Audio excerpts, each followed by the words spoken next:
This Raw Vision video is brought to you by Metro Solar, proud partner of the Richmond Football Club. Yeah, so it's feeling really good at the moment. I had surgery 3 weeks ago because I sort of went through pre-season, was working pretty hard, started playing football, and then it started to deteriorate, unfortunately. So yeah, we made the call to go in there and give it a little bit of a clean up. Whilst they were inspecting the knee, they found a little bit of floating bone, which they removed, and ever since it feels fantastic. Sort of rehabbing the knee the last 3 weeks, almost sprinting now, light footy skills, and it's going really well. So hopefully throughout the next week or two I'll sort of filter in with the main group and start playing football, which will be a godsend. You know, injuries and adversity in football, I think it's really tough, and it's character building. So this has by far been the hardest challenge of my career mentally. The doc was, you know, there was a couple of options on the table, and he said, look, if we go down this path, it could be the end of your season. But at the end of the day, I mean, I couldn't be just waiting for my knee to hopefully get better, and continually training under duress and not quite right. And then when I was playing, I wasn't playing at full intensity. I couldn't, it was just too sore. So we made the call, and I said, look, whatever I do from here on in, it's got to be an aggressive decision. And it turned out that after the surgery I was able to walk out of there. I felt really comfortable, and it was one of those procedures that I'm really glad that I went down that path. There's been times emotionally where it's you know, I felt strong, and then there's been times where I've just thought, you know, enough's enough. You know, what am I doing? You know, I feel like I'm letting the team down and my teammates down. But at the end of the day, you know, you talk to the ones that care about you most, whether it's the coaches, whether it's your family, your partner, and they sort of say, you know, you're not letting anyone down.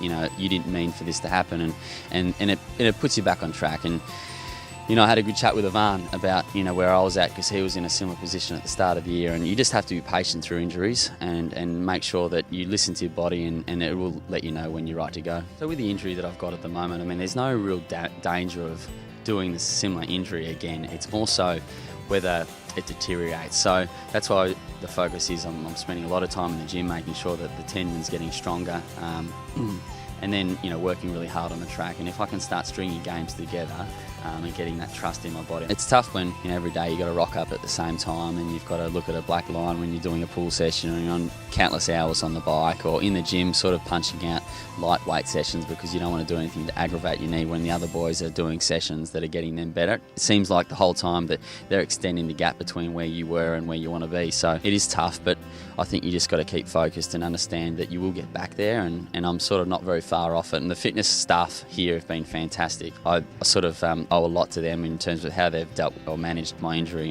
and sort of where I'm at the moment. The club's done it really well, where, you know, we try to integrate the injured players or the rehab group in with the main team as well. It's a credit to players like Jake Rewalt in the last couple of weeks. He's definitely rallied around the troops and got everyone involved. So a lot of the boys acknowledge and show a lot of care to the rehabbers, because it's easy to forget about the guys that aren't in the main group or aren't playing on game day. But I think that's one thing the club has to be really proud of, the way they manage their injured players. You've got to stay involved, and you've got to look at ways that you can stay involved. And, you know, I work with a couple of the younger players in a mentoring capacity. I just took young Matty Arnott for a bike session before, and did a bit of work last year with Matthew D, Ben Daru today. Whoever, you know, wants a little bit of assistance, whether it's managing form or dealing with adversity through injuries and things like that. It's been a challenging year for the boys, but one thing that is positive is you see in halves or quarters of football we play really great Tigers football. You know, it's hard, it's contested, it's entertaining.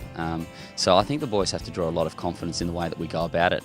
What we need to work on is our consistency, and that's what we're addressing in our team meetings and on the track. So the boys are definitely not shying away from the fact that we're saying, yep, you know, this is acceptable, but at the same time we know that we're going to continue to work hard until we get what we want, on a consistent basis. And I think everyone's working in the right direction. I'm optimistic because I can see it in the boys' eyes. I can see by the way we go about it at our sessions.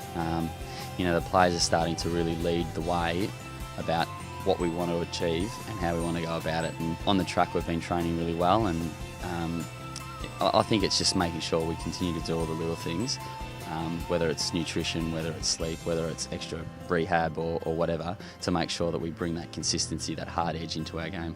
The problem with setting goals from an injury point of view is sometimes the body doesn't allow you to achieve those. So at the moment, I think my goal is just to get back playing football and enjoying playing football.